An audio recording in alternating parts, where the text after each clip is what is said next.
didukung oleh Move on to Top Mochaccino Double Shot. Double nikmatnya. Selamat malam pemirsa. Konflik di Timur Tengah memanas saat ofensif Israel menyerang Iran pada dini hari 13 Juni 2025. Pasar global merespons dengan kenaikan harga minyak mentah dan indeks dolar Amerika, meski investor terbelah dalam pandangan akan eskalasi dan durasi konflik Israel-Iran ini. Berkaca pada konflik Rusia-Ukraina pada Februari 2022, konflik Israel-Hamas pada Oktober 2023, pemerintah Indonesia bersiap mengantisipasi dampak dari operasi Rising Lion Israel ini ke Iran. Apa yang harus dilakukan untuk mengantisipasi dampak perang Israel-Iran ini? Bersama saya Leonard Samosir, pemirsa, inilah Top Ekonomi, Perang Mereka, Krisis Kita.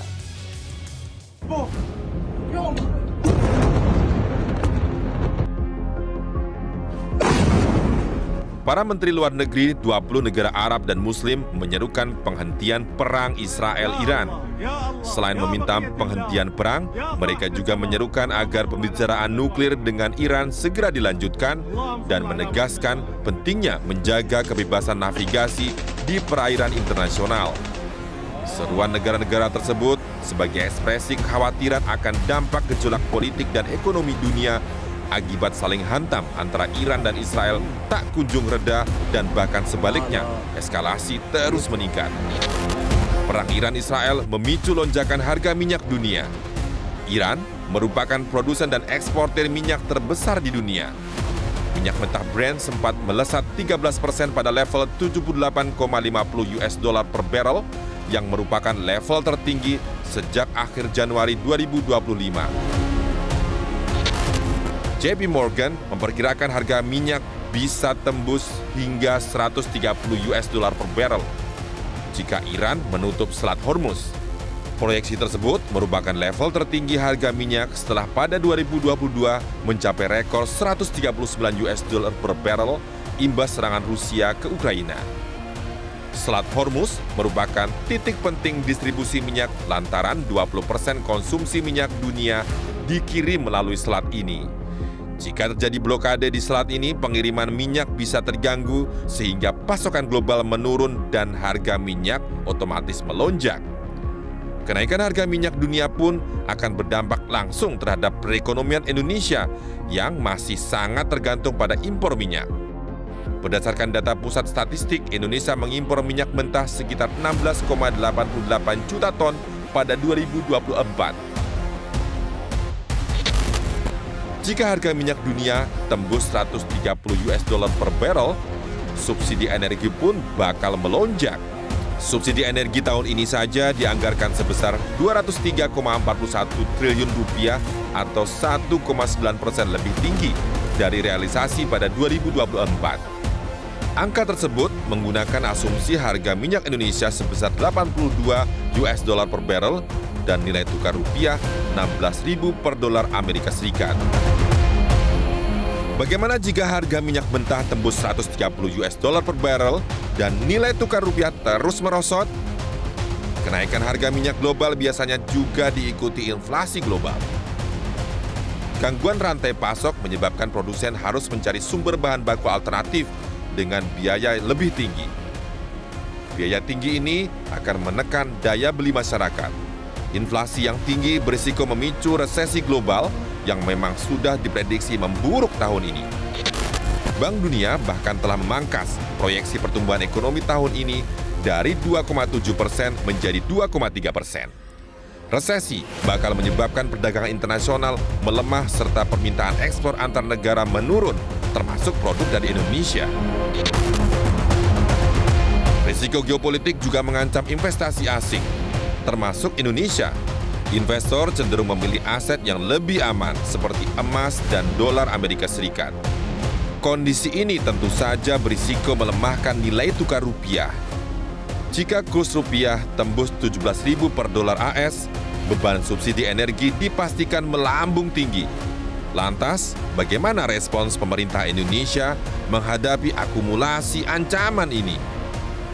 Yang perang mereka, krisisnya di kita.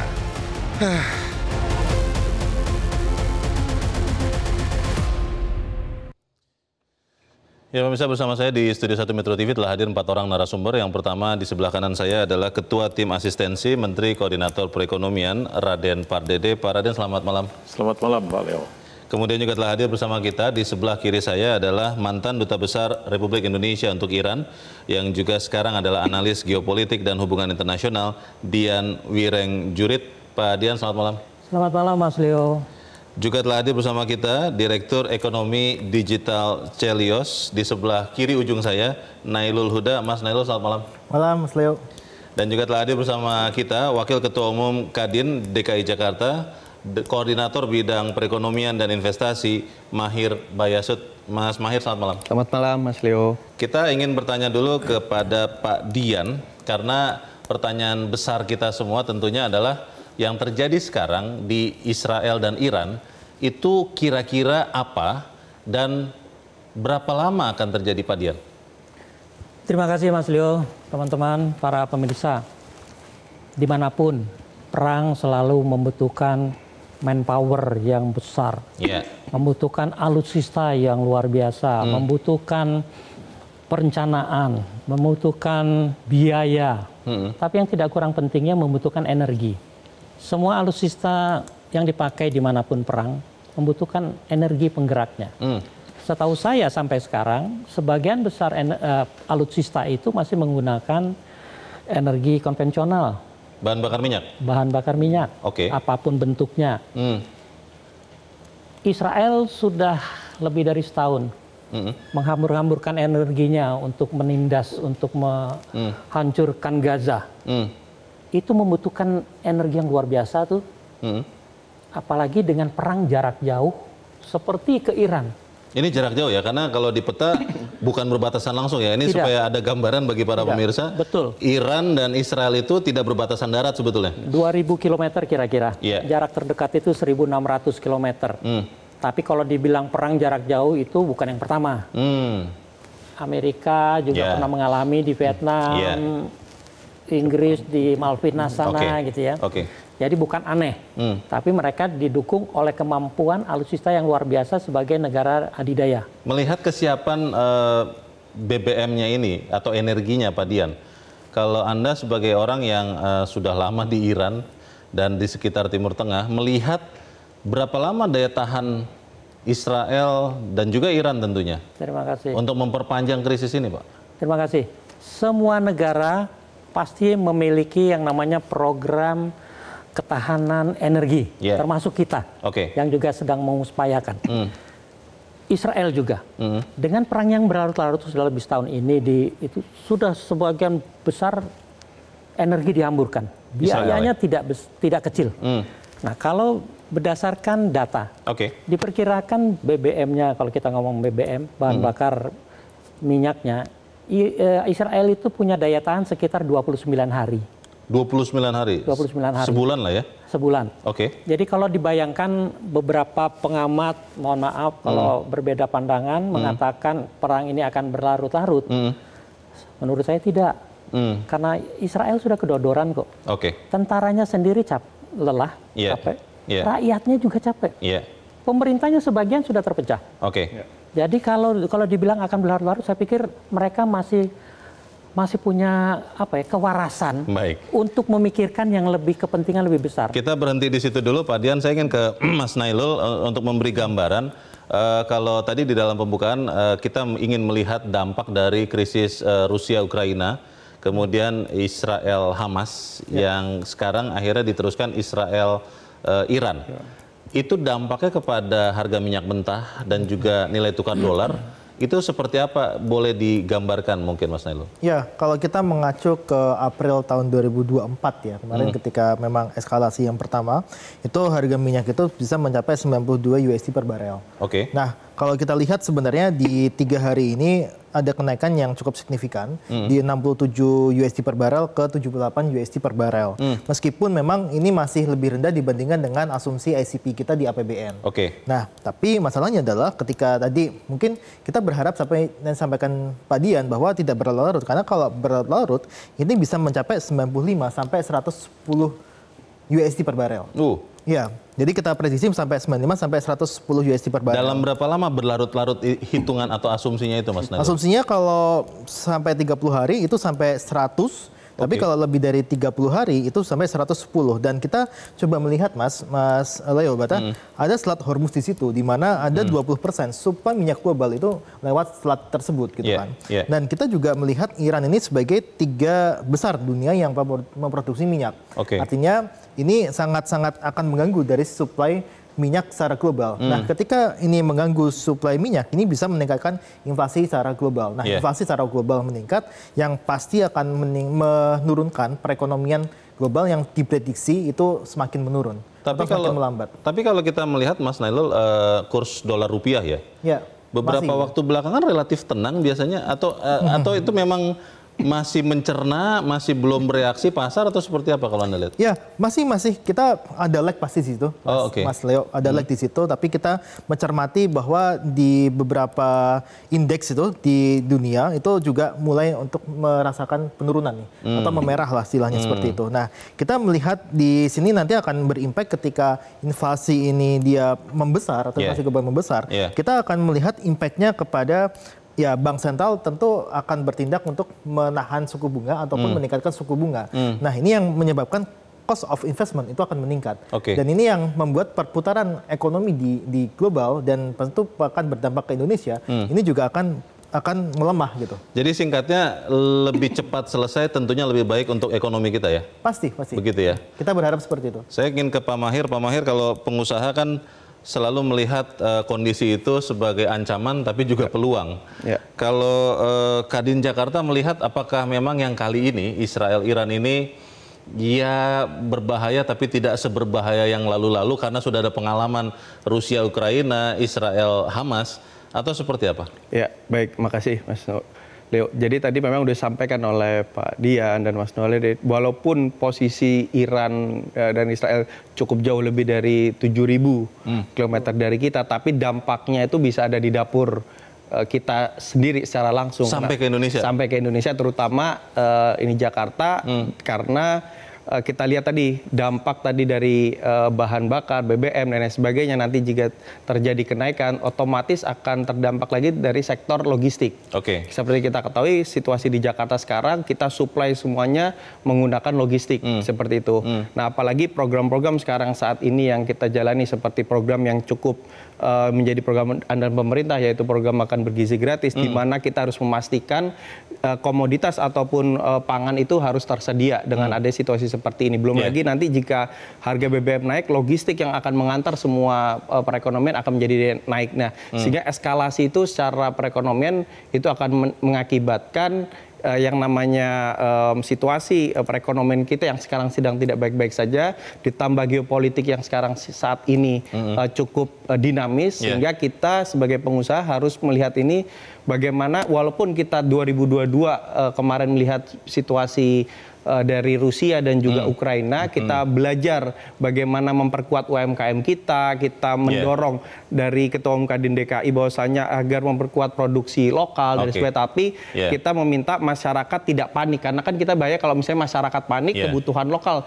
menjadi di luar hal tersebut, sehingga kita tidak bisa menjaga situasi tersebut. Ingin memotret saja, walaupun mungkin ya agak kurang pas, tapi kalau mau menyederhanakan rasa khawatir Anda, pengusaha, Mas Mahir, terhadap dampak dari perang Israel-Iran ini kepada ekonomi Indonesia, kalau kasih angka skalanya 1 sampai 10, 1 paling tidak takut, 10 paling takut, itu berapa kira-kira? Kalau kita bicara per hari ini mungkin di angka 5 ya. Sampai saat ini, karena kan kita wait and see sekarang, terus seperti tadi yang disampaikan Pak Dian, ini eskalasinya akan ke arah mana? Seperti, tapi kita sekarang dengan situasi perekonomian yang kemarin, semua investor masih wait and see, berharap di tahun ini kita rebound secara perekonomian, tapi geopolitik berkata lain, ya kita berarti menahan diri lagi seperti itu. Baik, Pak Raden, kita terakhir ketemu bicara soal perang tarif Trump ya, Pak Raden, di tempat ini juga. Dan itu kan perang yang tidak pakai senjata, tapi dampaknya juga nyata dan belum berakhir juga. Sekarang ada perang ini, Pak. Pemerintah mengantisipasi seperti apa, Pak, dampak dari perang Israel-Iran ini, Pak Raden? Sebetulnya tentu kita tidak pernah berharap hal ini terjadi. Ya. Akan tetapi seperti yang kita tahu semua, bahwa dunia ini sekarang dalam keadaan turbulensi.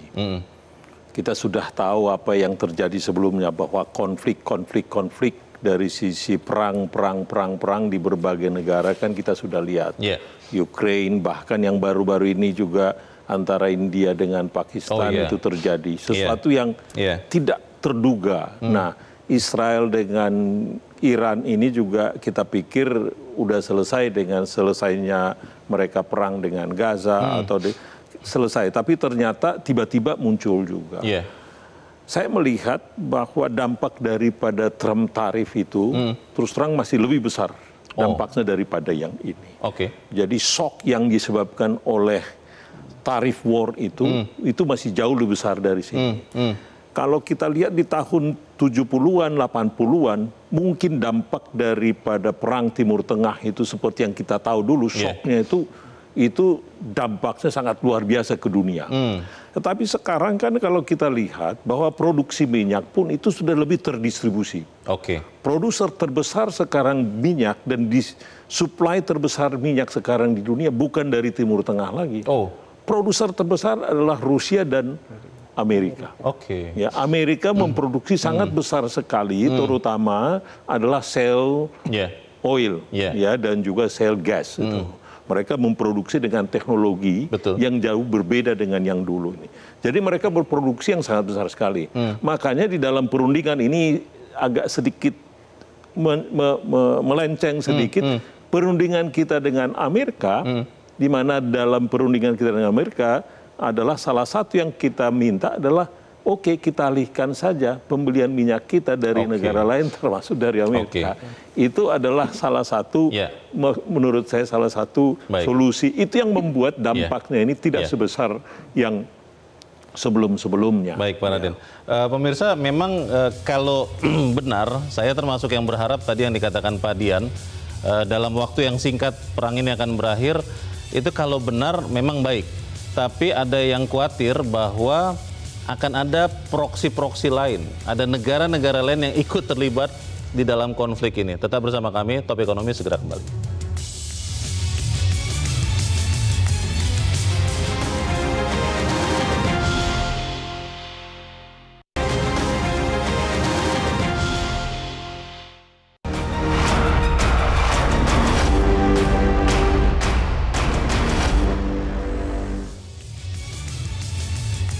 Bisa dalam beberapa waktu belakangan banyak orang yang memperkirakan bahwa mungkin akan ada negara-negara lain yang ikut terlibat dalam krisis yang terjadi antara Israel dan Iran. Beberapa pengamat melihat sudah ada pergerakan alat perang dari Amerika Serikat ke negara-negara yang terlibat. Meskipun kita mendengar juga bahwa Presiden Amerika Serikat Donald Trump kelihatannya enggan untuk ikut terlibat, tapi juga mengatakan di waktu bersamaan untuk mengevakuasi diri dari Teheran. Pak Dian, apakah peluang Amerika ikut masuk ke dalam krisis ini yang mungkin juga nanti akan menarik lagi negara-negara besar lain? Saya tidak tahu apakah Rusia, apakah China, itu peluangnya ada dan besar atau seperti apa, Pak? Terima kasih, Mas Leo.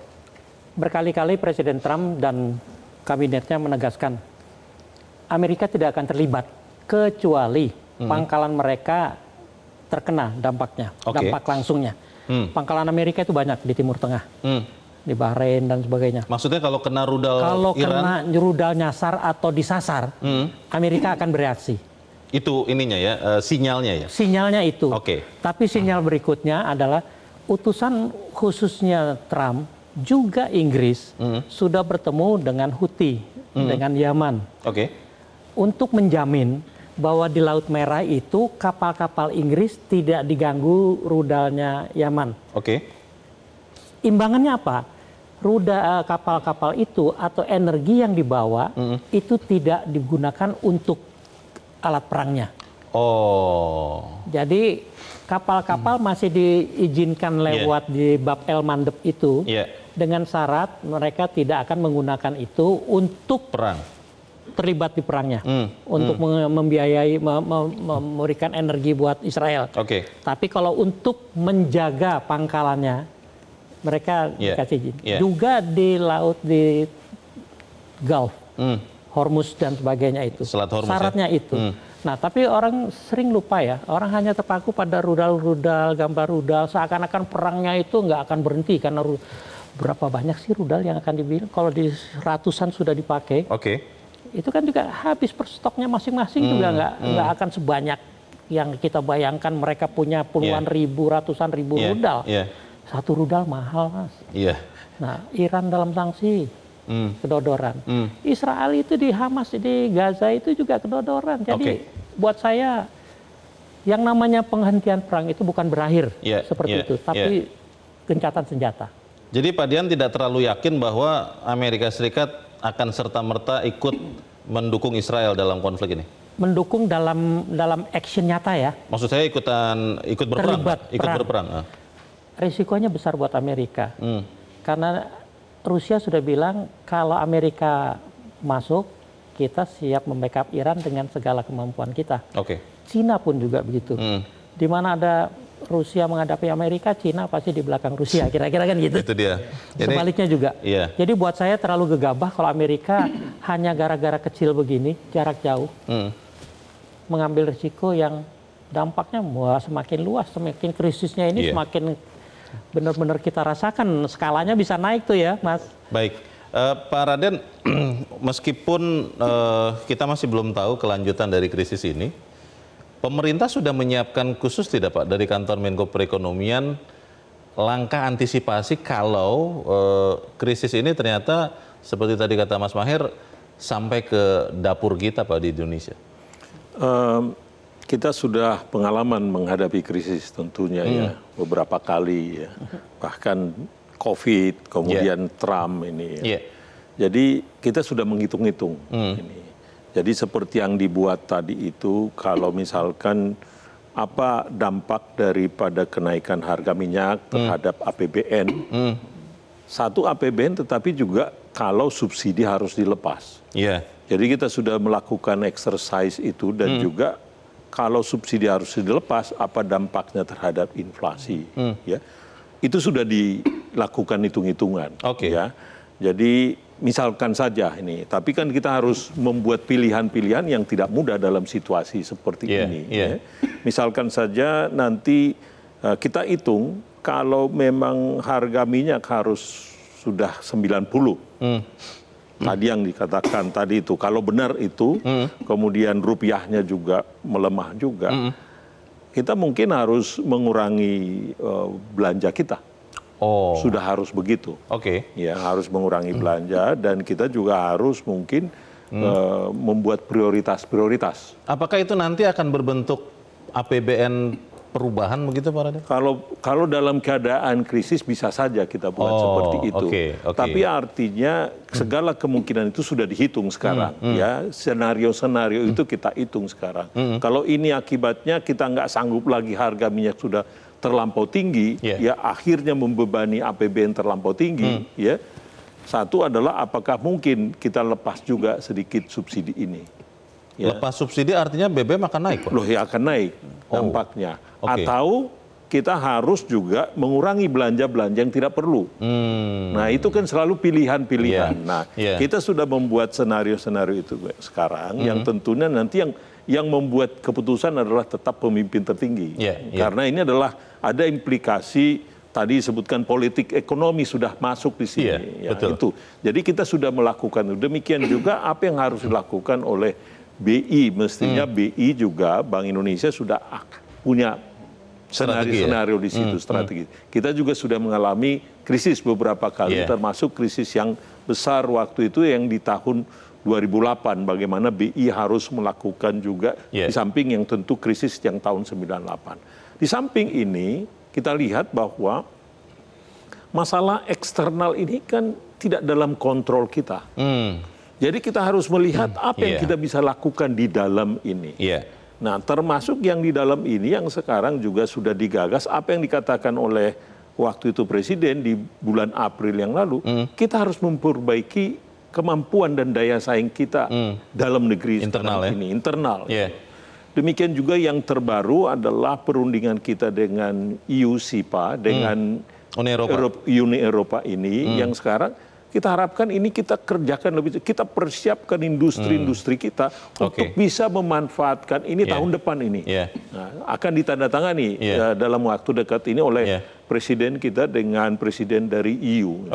Jadi hal-hal seperti ini yang saya pikir yang kita harus lakukan sekarang. Mumpung jadi kita selalu menyebutkan ini dalam keadaan krisis, kita justru harus melihat kita meningkatkan kapasitas kita. Dalam krisis itu ada opportunity untuk kita memperbaiki diri, untuk kita nanti pada saat keadaan sudah lebih tenang, kita bisa melompat lebih jauh ke depan. Mas Nailul, Pak Raden mengatakan pemerintah mengantisipasi semua kemungkinan dari dampak krisis Israel-Iran ini. Tapi kalau berhitung soal pertumbuhan dulu misalnya ya, Mas Nailul, pertumbuhan ekonomi. Belum ada krisis Israel-Iran ini saja, semua pertumbuhan ekonomi global maupun Indonesia kan diturunkan. Karena memang ada nyata-nyata ini ada pelemahan di sekian penyumbang pertumbuhan. Kalau Anda melihat dampak dari krisis Israel-Iran ini, apakah juga akan kembali menekan pertumbuhan ekonomi Indonesia, karena global pasti kena, atau kita akan cukup tangguh untuk tetap mempertahankan 4,7-4,8%? Ya, pasti akan sangat dipengaruhi oleh durasi, Mas Leo. Durasi itu sangat berpengaruh sekali. Lama konflik Israel-Iran ini ya? Lama konfliknya. Nah, kalau kita lihat sebenarnya, kita tadi Pak Raden juga jelaskan bahwa akan ada skenario dan sebagainya. Nah, yang satu yang memang kita jadi concern juga adalah untuk biaya impor. Biaya impor dari pengusaha itu kita prediksi akan meningkat ketika memang harga BBM itu akan meningkat juga gitu kan. Dan tadi dijelaskan juga bahwa memang ini akan meningkatkan logistik, bukan cuma logistik dalam negeri, tapi logistik di luar, karena biaya impor akan naik ketika BBM naik, dan juga ada insurance. Biaya insurance itu pasti akan naik. Nah, ini akan meningkatkan biaya impor yang lebih tinggi lagi. Dan ini akan membuat ada imported inflation yang itu timbul dari cost. Nah, ketika timbul dari cost dan kita bisa melihat ketika BBM naik ya, di tahun 2022 September itu, dan sampai awal 2023 itu inflasi dari cost itu bisa mencapai 5,5%. Artinya ini akan lebih tinggi dibandingkan dengan target pemerintah yang sekitar 2,5% plus minus 1. Nah, ini yang kita lihat jangan sampai terjadi seperti itu.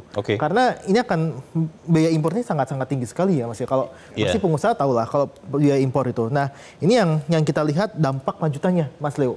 Makanya ini kita bisa kalau bisa sebenarnya juga harus dipikirkan industrinya harus diberikan suntikan seperti apa, karena kalau masyarakat pasti disuntikannya pakai BBM dan sebagainya. Tapi industri seperti apa? Nah, ini yang sebenarnya kita tunggu dari pemerintah. Pak JK kalau tidak salah sudah mengingatkan ini bisa berdampak kepada turunnya harga-harga komoditas karena perdagangan dunia akan terganggu karena krisis ini. Seberapa yakin Anda, Mas Nailul, melihat itu akan terjadi? Ya, kalau sebenarnya ada dua dampak, Mas. Kalau harga minyak naik, sebenarnya harga komoditas juga akan meningkat sebenarnya. Sebenarnya ada korelasi seperti itu. Nah, memang kalau dilihat ada pelemahan permintaan global, tentu akan menurunkan permintaan. Nah, menurunkan permintaan akan menurunkan harga dari komoditas. Nah, makanya kalau saya lihat sebenarnya ini yang kalau kita berkaca ke kenaikan harga minyak di beberapa tahun ke belakang, itu juga akan meningkatkan harga dari CPO, harga dan komoditas lainnya yang memang ini berkorelasinya justru positif, bukan negatif. Bagaimana kita benar-benar bisa bersiap, karena bisa jadi dampak dari krisis ini butuh waktu sampai ke Indonesia. Kita akan bahas di bagian berikut, pemirsa tetap bersama kami, Top Ekonomi segera kembali.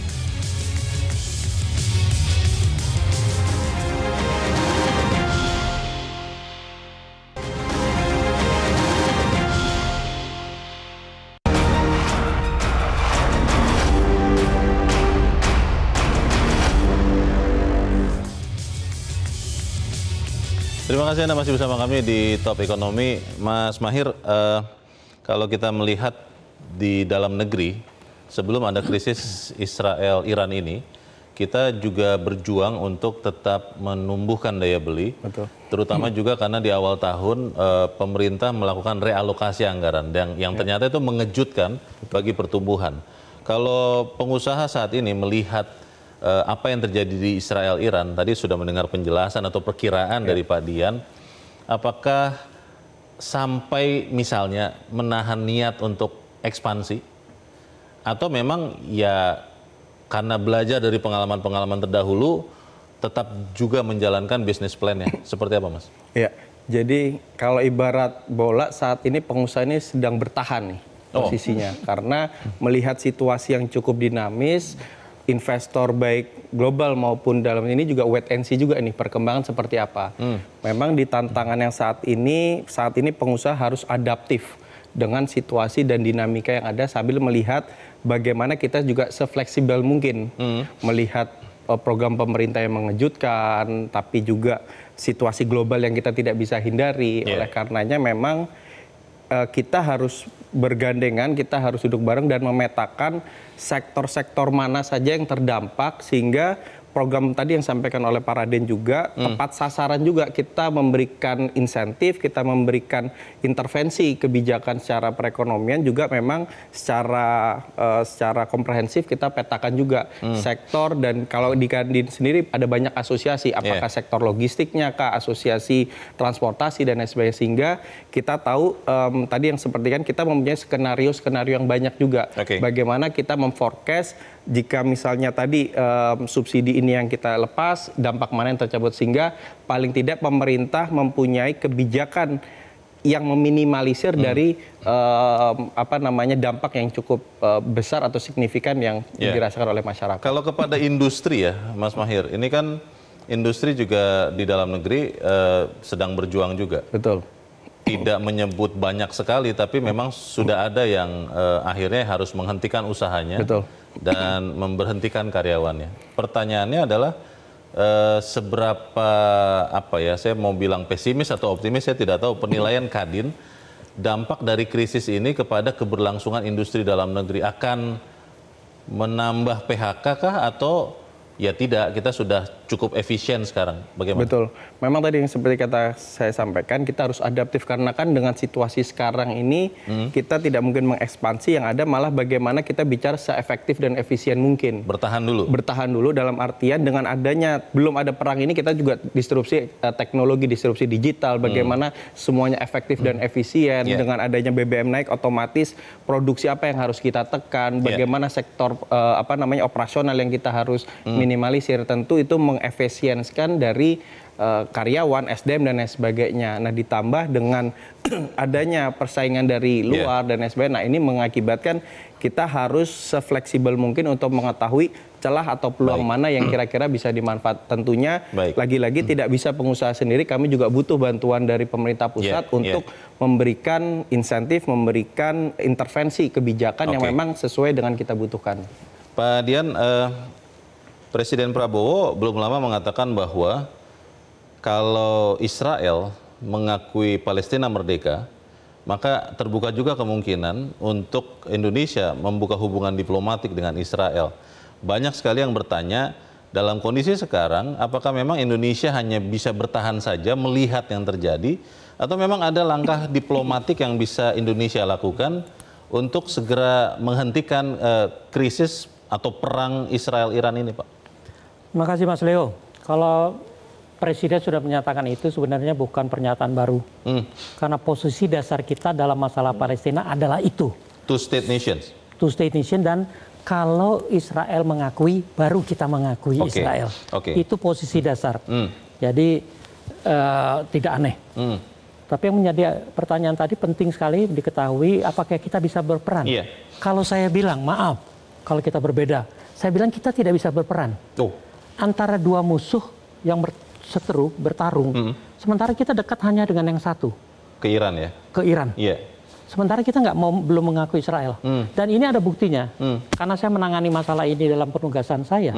Ketika salah satu pimpinan tinggi kita bertemu dengan pimpinan tinggi Israel, karena kita ingin berperan untuk upaya perdamaian di Timur Tengah, jawaban Israel satu. Indonesia kalau benar mau berperan, besok kami umumkan di Israel, Indonesia menjadi mediator. Tapi satu syaratnya, akui Israel. Kalau belum punya pengakuan terhadap Israel, bagaimana dia mau memberikan mandat wewenang kepada kita menjadi penengah untuk berperan? Kalau menggunakan misalnya katakanlah hubungan Indonesia yang baik dengan Amerika Serikat, Pak, untuk melobi Israel, itu tidak bisa dilakukan, Pak? Buat saya terlalu banyak negara yang punya posisi seperti itu, mendekati lewat Israel. Atau malah lebih baik hubungannya ya? Mendekati Amerika, buat saya semua juga akan berpikir yang sama. Tapi yang nyata itu adalah negara di tempat di Timur Tengah yang jelas punya hubungan diplomatik dengan kedua pihak.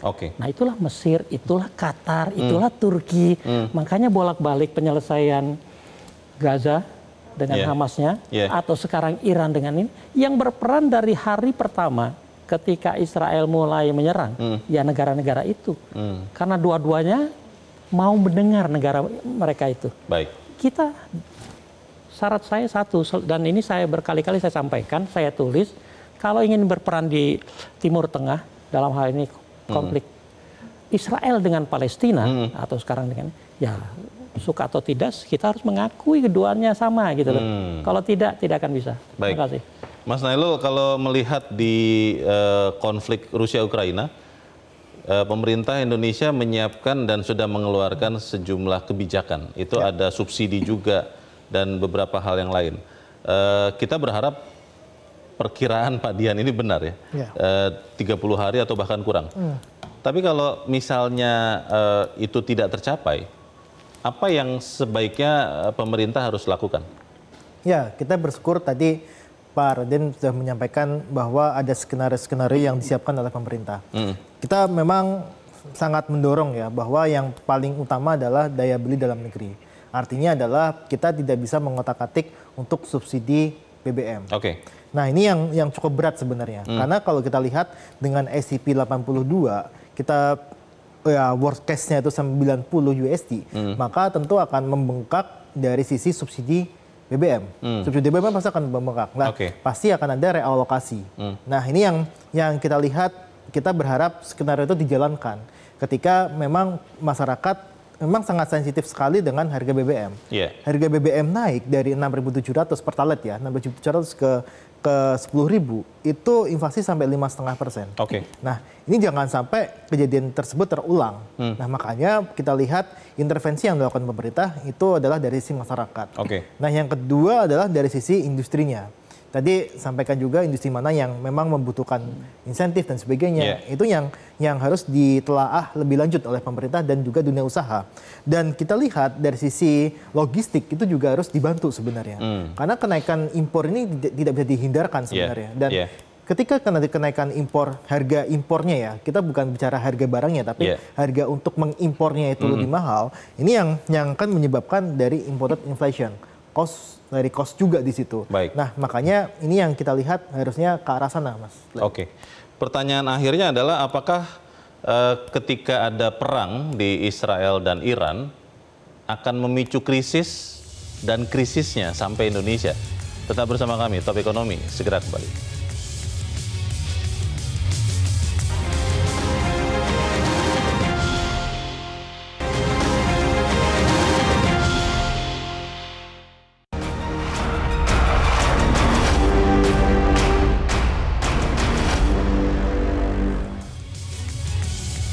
Terima kasih Anda masih bersama kami. Kita ada di bagian akhir diskusi kita malam ini. Mas Mahir, bagaimana pengusaha melihat atau apa yang diharapkan pengusaha supaya kemudian perang di Timur Tengah sana tidak menjadi krisis di Indonesia? Ya, baik Mas Leo. Jadi memang yang kita saat ini melihat situasi ekonomi saat ini, kita berharap dengan walaupun situasi perang kita tidak menentu saat ini, tetapi kita berharap pemerintah dengan juga pelaku usaha itu bisa bergandengan. Tadi yang sudah disampaikan bahwasanya negara kita itu mempunyai pengalaman untuk berjuang dan bertahan yang cukup hebat. Tetapi dengan situasi saat ini kita perlu lagi mengkonsolidasikan, kita harus solid karena situasi dengan geopolitik seperti ini dari internal kita harus sama-sama melihat mana-mana saja yang perlu bantuan pemerintah dan mana-mana saja yang kita harus mempertahankan secara perekonomian. Karena bagi kita pengusaha yang menjadi penting adalah ekonomi kita stabil dan yang kedua tidak ada beban lagi kepada masyarakat yang dirugikan. Sehingga kita perlu menstabilkan semuanya, kita perlu melihat intervensi yang tepat sasaran dan juga di mana pemerintah hadir, di mana pelaku usaha hadir. Jadi kita saling membackup satu sama lainnya. Baik, terima kasih. Mas Nailul, apa yang harus dilakukan supaya krisis itu tidak sampai Indonesia? Di belakang pemerintah ya? Ya. Tentu kalau kita berharap sebenarnya pemerintah sudah punya langkah mitigasi yang tepat. Nah, langkah mitigasi yang tepat ini menyasar ke semua pihak. Masyarakat tentu dari sisi bagaimana memitigasi inflasi yang mungkin akan terjadi ke depan. Yang kedua adalah dari sisi industri yang jangan sampai tertekan. Dan yang ketiga adalah dari sisi APBN. Nah, kita tadi Bu Ani menyampaikan di konferensi pers gitu kan bahwa kita sudah defisit meskipun baru 0,03% dari target yang ditetapkan di APBN. Sekitar 21 triliun dari 661 triliun. Nah, tapi ini yang kita lihat defisit ini sudah terjadi dan kita berharap sebenarnya alokasi anggaran itu sudah harus benar-benar difikirkan. Jangan sampai ada anggaran-anggaran yang memang terbuang sia-sia. Dan untuk menanggulangi butuh kekuatan juga. Bukan cuma Iran sama Israel yang butuh modal, tapi Indonesia juga butuh modal. Untuk apa? Untuk bisa menanggulangi krisis ini. Juga bisa memitigasi juga risiko-risiko yang akan terjadi ke depannya. Makanya kita butuh untuk merangkah realokasi yang benar-benar tepat sasaran. Baik, terima kasih. Pak Dian, Indonesia akan mengalami krisis tidak kalau Anda lihat dari kacamata geopolitik akibat dari krisis di Timur Tengah ini? Krisis, Mas Leo, teman-teman, krisis yang pernah terjadi di kita itu kan bukan hanya karena hal-hal seperti ini, perang. Tanpa perang pun kita berapa kali mengalami krisis. Buat saya, perang yang dibayangkan perang nuklir, tolong jangan dibayangkan lah itu terjadi. Setelah Jepang, semua negara prinsipnya tidak akan mengulang kesalahan yang sama. Jadi Iran dan Israel tidak akan pakai nuklir? Tidak akan pakai nuklir. Ke tema yang kita pakai sekarang, perang mereka, biarin aja urusan mereka. Kita fokus di dalam negeri kalau saya. Pak Pardede udah bilang, pemerintah sudah antisipatif. Mas Tahir udah bilang, pengusaha akan adaptif. Operasionalnya sudah disampaikan. Buat saya, jangan dijadikan perang ini sebagai alasan gitu loh. Untuk kita mengambil tindakan seakan-akan krisis itu di depan mata? Di depan mata, padahal sebelum ini pun sudah di depan mata. Kita nggak bisa apa-apa. Buat saya satu, jangan terlalu beranggapan terlalu jauh dengan berkomentar tentang perang ini gitu ya. Kalau komentar itu keluar konteks seakan-akan kita akan langsung akibatnya. Seperti Ukraina-Rusia, terlalu jauh. Jadi, apalagi ini perang yang juga dua negara yang terlalu jauh, buat apa mereka mengobar? Jadi semua orang harus proporsional begitu proporsional dan rasional. Baik, terima kasih Pak Dian. Pak Raden, tadi kita sudah dengar apa yang dilakukan pemerintah. Seberapa yakin Pak pemerintah melihat bahwa perang mereka tidak jadi krisis kita, Pak? Seberapa yakin, kembali seperti yang dikatakan tadi, kita tidak pernah bisa kontrol apa yang terjadi di sana. Yang kita bisa kontrol adalah internal kita. Jadi selalu kita katakan itu, dalam situasi global uncertainty yang sekarang ini, minimal yang kita harus lakukan, cegahlah konflik internal. Itu dulu. Jadi jangan sampai di dalam ini kita gaduh. Itu yang paling penting. Yang kedua adalah jangan panik.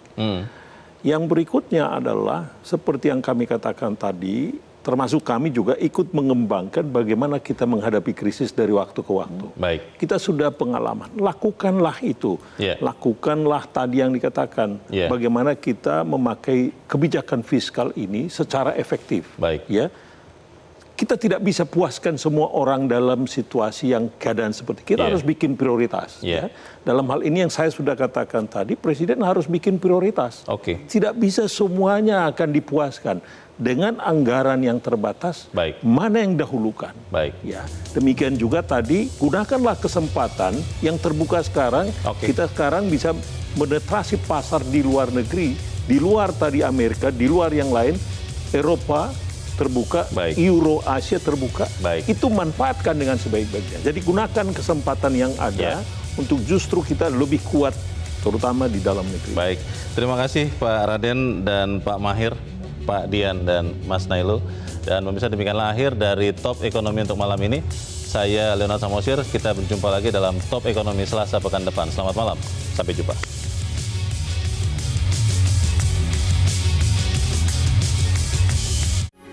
Metro TV. Jelajahi cara baru mendapatkan informasi. Download Metro TV Extend sekarang.